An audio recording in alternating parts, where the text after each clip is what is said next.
May 27, 1942. Prague. A quiet suburban street curves sharply around a hairpin bend. The morning air is still. No crowds. No warning. Just a black, open-topped Mercedes rolling slowly uphill. A young man steps into the road. He is 23 years old, a Czech paratrooper trained by the British. His name is Joseph Gabčík. He wears civilian clothes, but beneath them he carries a weapon meant to change the course of the war. Inside the Mercedes sits Reinhard Heydrich. He is not just another Nazi official. He is chief of the Reich Main Security Office, one of the principal architects of the Holocaust, and the acting Reich protector of Bohemia and Moravia. To the Czech people, he is known simply as the Butcher of Prague. And in this moment, unbelievably, he is exposed. No armored roof. No escort vehicle. No warning shots. Just meters away. Gabčík raises his weapon. It is a British Stens submachine gun, supplied by the Special Operations Executive. He has trained for months for this instant. He has imagined it countless times. He sights the target at point-blank range. He squeezes the trigger. Nothing happens. The gun does not fire. The Sten jams completely. For a frozen heartbeat, one of the most wanted men in Nazi Germany stands helpless in the open while the weapon designed to kill him simply refuses to work. Gabčík survives that moment only because Heydrich makes a catastrophic mistake. Instead of ordering his driver to accelerate, Heydrich stands up and reaches for his pistol. That hesitation gives Gabčík's partner, Jan Kubis, enough time to throw a modified anti-tank grenade. The explosion tears into the Mercedes. Heydrich will die days later from his wounds. But history remembers something else. At the decisive moment, when precision, reliability, and certainty mattered most, the Sten gun failed. And that failure was not an accident. It was a warning. A weapon born from panic. To understand why the Sten jammed on that Prague street, you have to understand why it existed at all. June 1940. Dunkirk. The British Expeditionary Force escapes annihilation, but the cost is staggering. As the last soldiers are pulled from the beaches, Britain leaves behind 64,000 vehicles, 500 artillery pieces, 11,000 machine guns, tens of thousands of rifles, nearly all of its modern submachine guns. The army is saved. Its weapons are not. What the public does not know is worse. Britain now faces the very real possibility of invasion, with almost nothing to fight with. The Home Guard, more than 1.5 million men, drills with broomsticks. Farmers are issued pikes. The War Office runs the numbers and realizes the truth. Britain does not have enough guns to arm its own soldiers. The country desperately needs submachine guns, and it needs them now. The obvious answer is the American Thompson, the famous Tommy gun. It is reliable, powerful, and proven. But it is also disastrously expensive. In 1940, a single Thompson costs around $200, the equivalent of over $2,300 today. Britain cannot afford them in the quantities required. Worse still, the United States is not yet at war and cannot produce them fast enough even if Britain had the money. So Britain turns inward. At the Royal Small Arms Factory at Enfield, two men are given an impossible task. Major Reginald Shepard Harold Turpin, a civilian designer. They are handed a captured German MP-40 and given a single instruction. Create something we can manufacture immediately. There are no demands for elegance. No requirements for longevity. No concern for comfort. Only three priorities exist. Make it cheap. Make it fast. Make it now. The Sten is born. In just 5 weeks, Shepard and Turpin deliver a working prototype. Its name comes from their initials and the factory that built it. St. Shepard and Turpin. En. Enfield. The Sten gun. Its design philosophy is brutal and honest. This is not a weapon meant to be repaired. It is not meant to last. If it breaks, soldiers are expected to discard it and pick up another. The Sten is a gun built for a nation that believes invasion could come at any moment, a nation willing to sacrifice refinement for survival. The numbers tell the story. Thompson, $200 per unit Sten, $11 per unit. The Thompson requires extensive precision machining. The Sten requires just 5.5 man-hours to build. Using a cold hammer-forged barrel process, factories can produce one barrel every 10 seconds. Production spills out of traditional arms factories and into stables, lofts, hen houses, garden sheds. Even Lines Brothers, a toy company famous for making children's trains, becomes one of the Sten's most prolific producers. By the end of the war, Britain manufactures approximately 4.5 million Sten guns, the second most produced submachine gun of World War II, surpassed only by the Soviet PPSH-41. On paper, it is a triumph. In the hands of soldiers, it is something else entirely. The soldier's verdict. British troops quickly develop a vocabulary for the Sten. None of it is affectionate. They call it the plumber's nightmare, the stench gun, the Woolworth special. To say something looked like it came from Marks & Spencer or Woolworths in 1940s Britain was not praise. It was an insult. These names reflect fear, not humor. Fear of a weapon that might jam without warning. Fear of a gun that might fire when no one touched the trigger. Fear of trusting your life to a tube of stamped metal. At the heart of the problem lies the magazine. The Sten uses a double-column, single-feed magazine, a design inherited from earlier German weapons. Cartridges must merge from two columns into one at a precise 8-degree feed angle. Any dirt, any grit, any slight manufacturing flaw, and the gun stops. The magazine lips are so fragile that soldiers often bend them accidentally, sometimes even using them as bottle openers, then wondering why their weapon jammed in combat. When a Sten fails, the response becomes ritual. Remove the magazine. Strike it against your knee. Reinsert. Recock. Pray. But feeding failures are not the Sten's most terrifying flaw. The gun that fires by itself. The Sten fires from an open bolt and has only the most rudimentary safety mechanisms. If a loaded Sten is dropped, if it's but strikes the ground, if the bolt jolts backward just enough, the gun can fire without anyone touching the trigger. Sometimes it empties the entire magazine in an uncontrolled burst. Trooper Ron Kent of the 21st Independent Parachute Company later said the Sten was often more dangerous to its users than to the enemy. He was not exaggerating.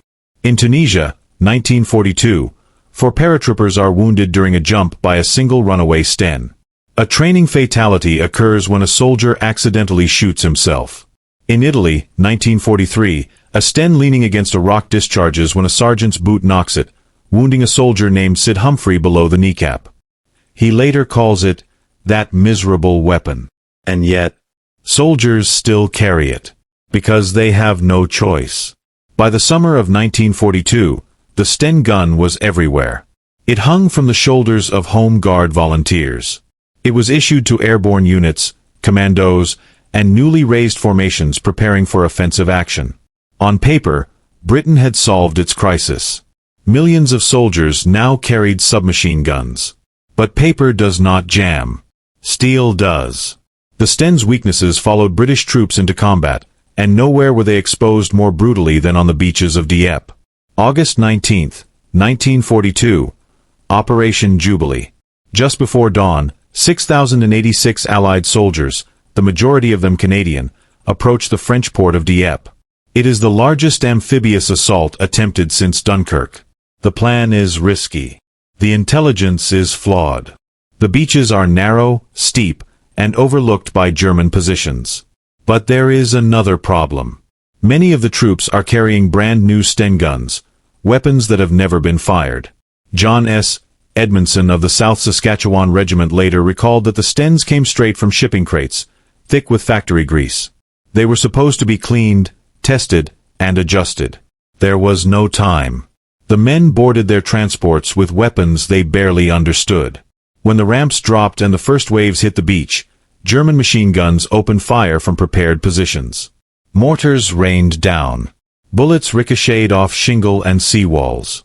Canadian soldiers raised their Stens and pulled the trigger. When the gun becomes a club, accounts from survivors repeat the same nightmare. Weapons that fired a few rounds, then jammed. Weapons that refused to chamber at all. Weapons that became useless seconds after landing. Men who fought their way to the seawall discovered they could not return fire. Some tried the ritual: remove magazine, tap, reinsert, recock. Others had no chance. A submachine gun is supposed to dominate close combat.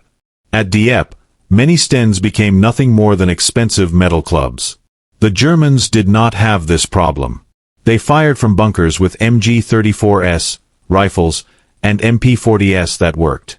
They fired deliberately, methodically, relentlessly. The results were catastrophic. Of the 6,086 raiders, 4,384 were killed, wounded, or captured. Nearly 1,000 Canadians died on the beaches or in the town. Dieppe was a disaster for many reasons. Poor planning, surprise lost, overwhelming defenses. But the failure of small arms, especially the Sten, magnified the slaughter. One survivor described the scene simply as bloody chaos. The moment that never leaves. Private John Butler of the 7th Parachute Battalion later described a moment that haunted him for the rest of his life. He had pressed the trigger of his Sten. Nothing happened. A German soldier stood in front of him, looking back in shock. Butler believed his weapon had failed. In absolute terror, he waited for the return fire. Only seconds later did the German collapse. The bullets had actually struck him, but the delay, the uncertainty, the belief that the gun had betrayed him stayed with Butler forever. Those seconds mattered. In combat, doubt kills. A weapon no one trusted. By late 1942, the Sten's reputation was firmly established.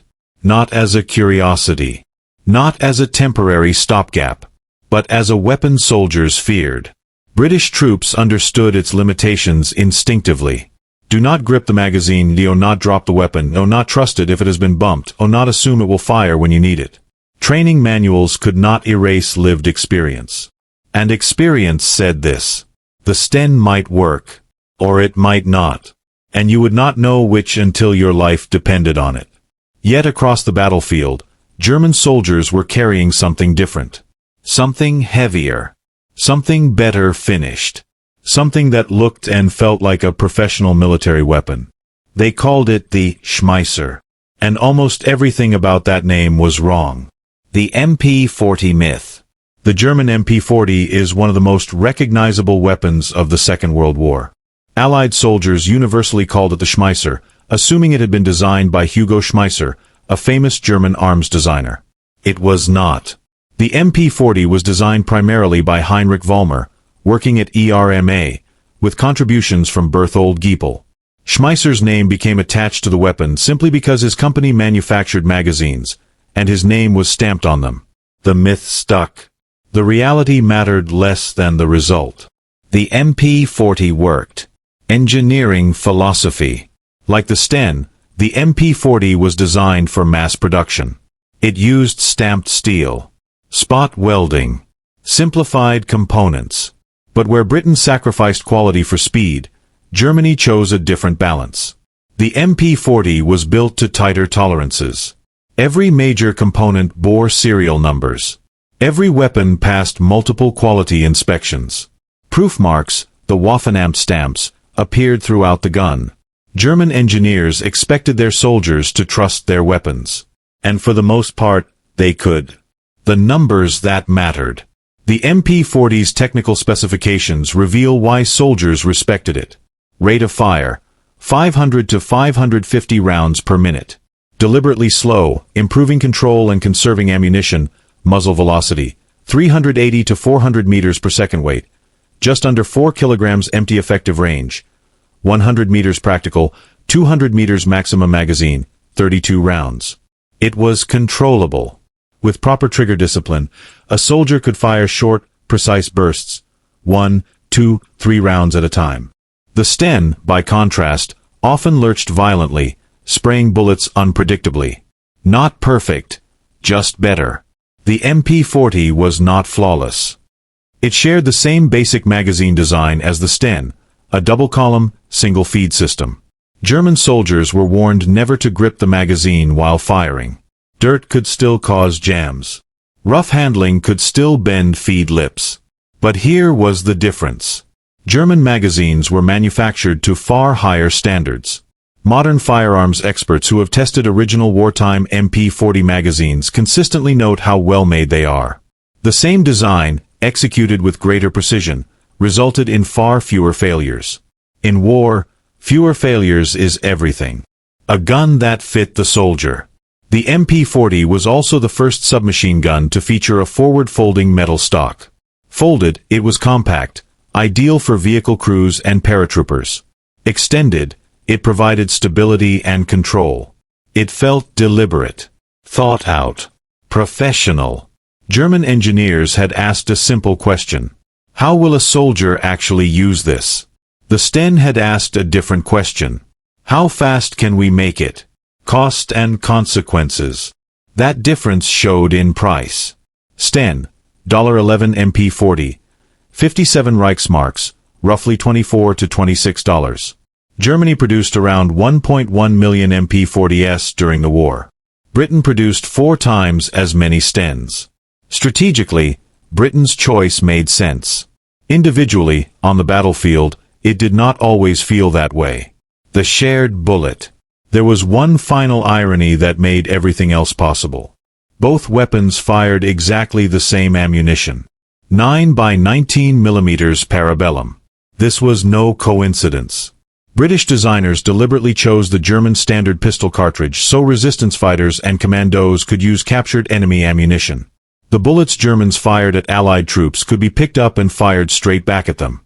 George Orwell noted this irony in his diary in September 1942, observing that much of Britain's Sten ammunition was actually manufactured in Germany for Italy. This compatibility changed everything.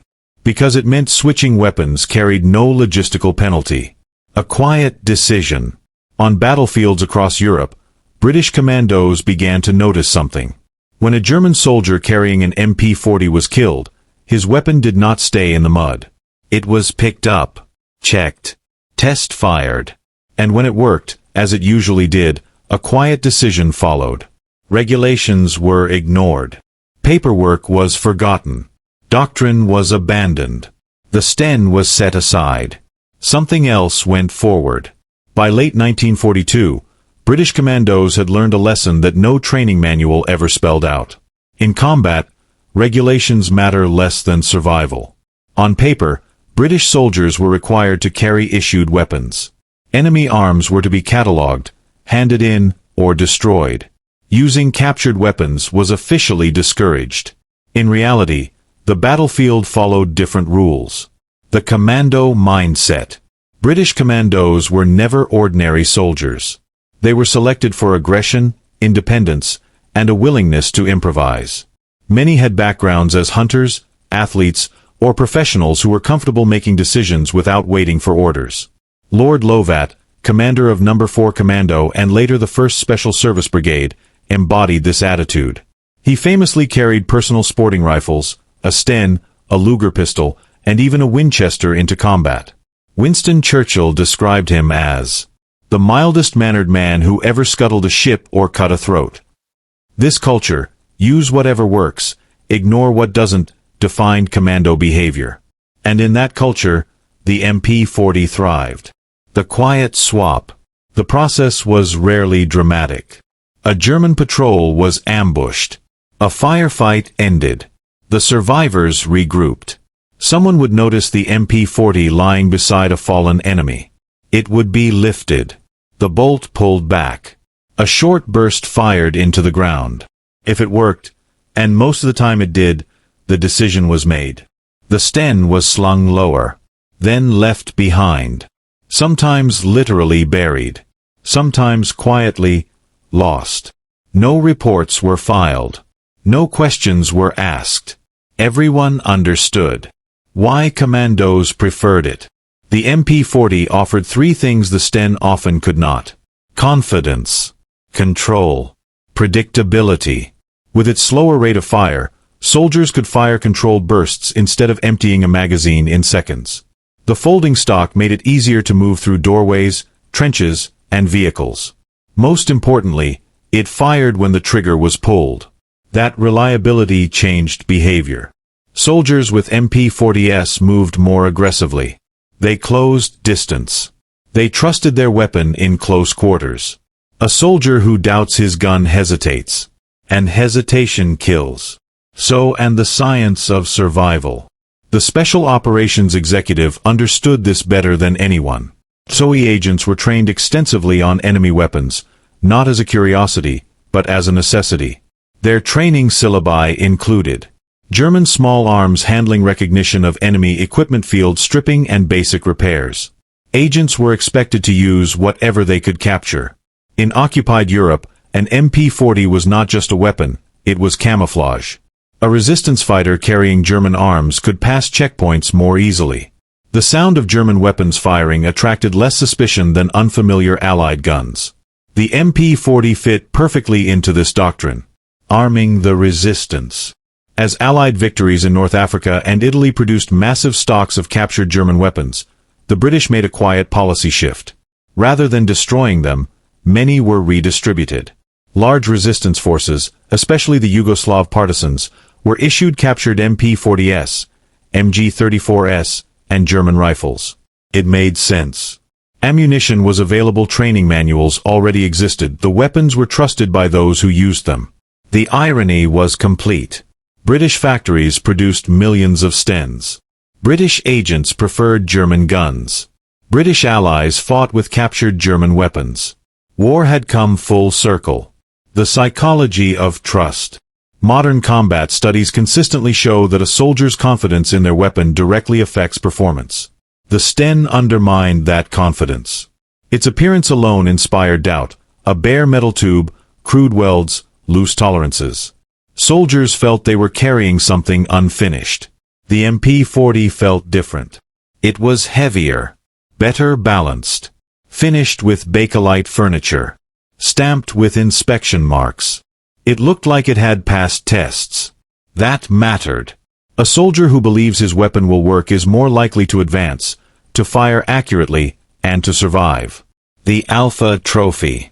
Beyond practicality, the MP-40 became the ultimate war souvenir. Second only to the Luger pistol, it was the most coveted enemy weapon. American soldiers shipped home hundreds of thousands of captured MP-40s. Today, original transferable examples sell for $20,000 to $50,000. The desire reflected something deeper. The MP-40 symbolized what soldiers wished they had been issued. The Stens redemption. And yet, the story is not entirely one-sided. There was one role where the Sten excelled. Silence. The suppressed Sten Mk2S was devastatingly effective. Its crude design actually helped here. Simple, adaptable, and easy to modify. German commando Otto Skorzeny later praised the silenced Sten, reportedly firing an entire magazine on a crowded Berlin street without drawing attention. British SAS and SBS units kept suppressed Stens in service into the 1980s. In the shadows, the plumber's nightmare became a professional's tool. The final irony. By 1945, Germany faced the same desperation Britain had known in 1940. Factories lay in ruins. Resources were exhausted. Time was gone. The answer was the MP-3008, a crude copy of the British Sten. Approximately 10,000 were produced for the Volkssturm, old men and boys tasked with defending collapsing German cities. The nation that had built the refined MP-40 was now issuing its own version of the weapon British commandos had buried. History had reversed itself. By 1945, the war had stripped away illusions. Factories were bombed. Supply chains were shattered. Ideology no longer mattered as much as desperation. And desperation has a way of making enemies resemble each other. When Germany copied the Sten. As Allied armies pushed into the Reich, Germany faced the same nightmare Britain had confronted in 1940. Too many men. Too few weapons. Too little time. The solution was brutally familiar. The Germans introduced the MP-3008. It was, in essence, a copy of the British Sten gun. A crude tube. Side-mounted magazine. Stamped steel. Minimal machining.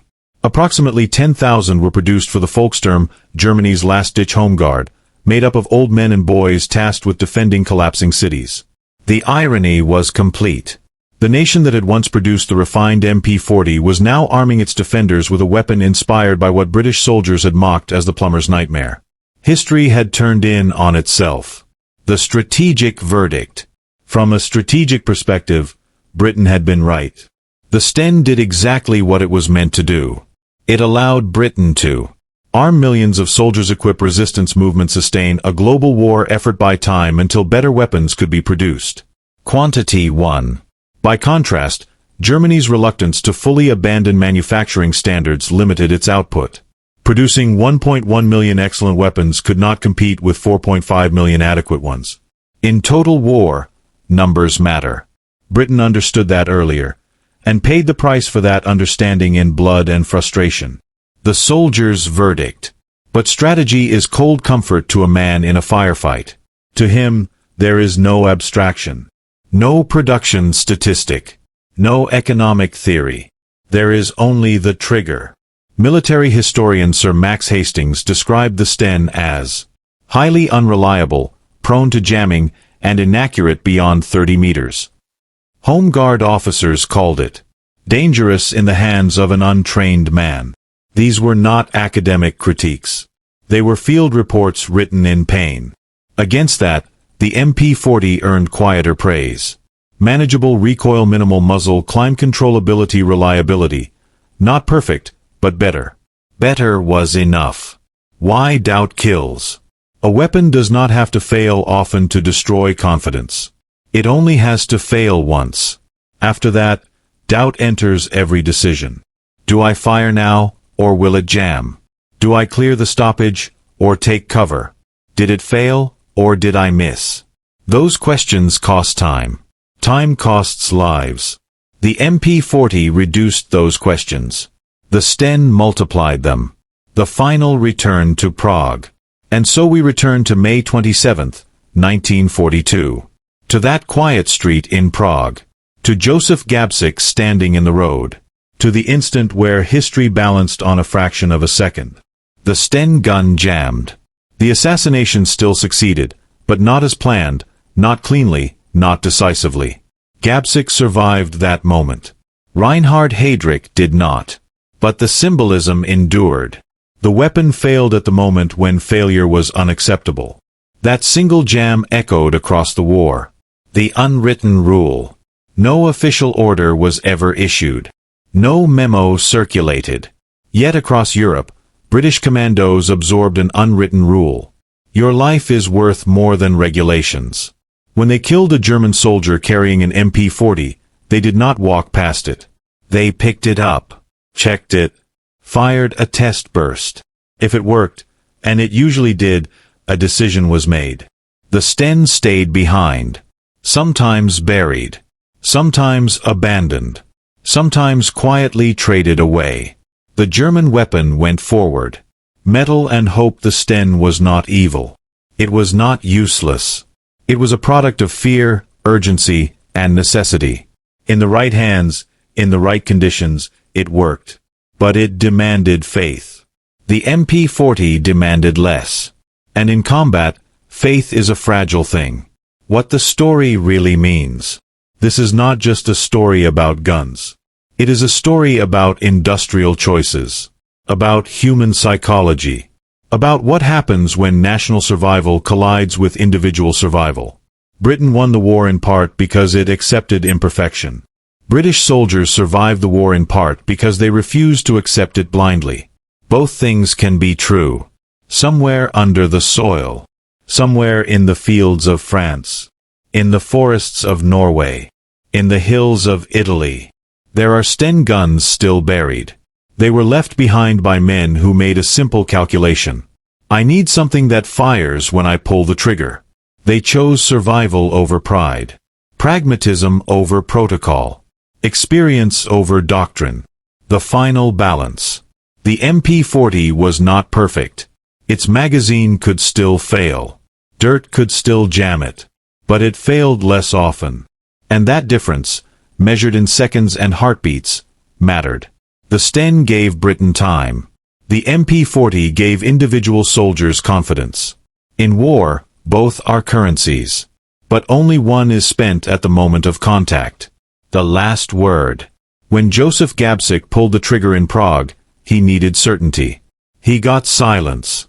Everything that followed, the buried Stens, the captured MP-40s, the quiet violations of regulation, flowed from that silence. Because in combat, hope is not enough.